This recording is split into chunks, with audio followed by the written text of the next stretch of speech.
California voters are facing a crowded November ballot. Good evening. Thank you for joining us on To The Point. I'm Becca Habiger.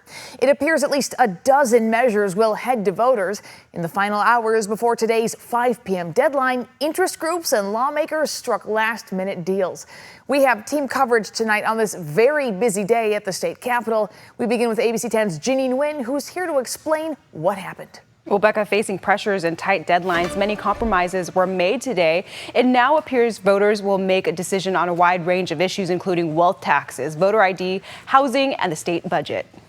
Do not pull this off the ballot until we have an affirmation, a firm affirmation that this will be fixed and there will be no confusion before the voters. With a 5 p.m. deadline Thursday, lawmakers and interest groups scrambled to vote on measures for the November ballot. This letter shows the Howard Jarvis Taxpayers Association agreed to drop their Taxpayer Protection Act if lawmakers advance a new ballot measure that would make it harder for local governments to raise taxes and reinforce Prop 13 property tax limits.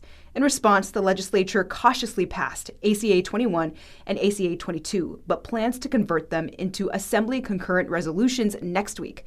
That means the measures would not go before voters. ACA 21 will direct the Secretary of State to withdraw from the ballot a previously referred measure, ACA 13 of 2023. Meanwhile, ACA 22 would raise the bar for local taxes, requiring a 2/3 vote for most new or increased local special taxes. Everyday Californians can stand up to one of the most powerful companies in the world and win. People hurt in a crash will still have someone in their corner. They'll still have access to medical care, and rideshare will be safer. So it was a big victory today. Another last-minute deal involved dueling ballot measures backed by Uber and the Consumer Attorneys of California.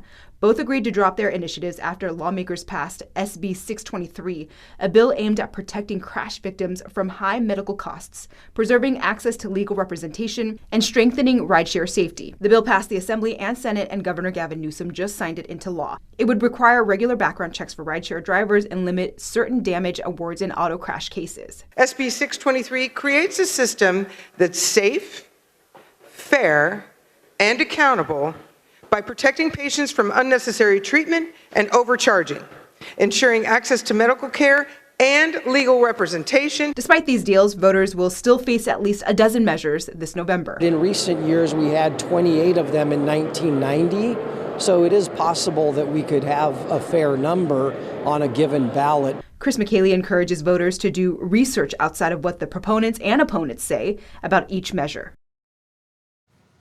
And it's still unclear if the Howard Jarvis Taxpayers Association has agreed to drop its ballot initiative following lawmakers' decision to create Assembly concurrent resolutions next week. Becca.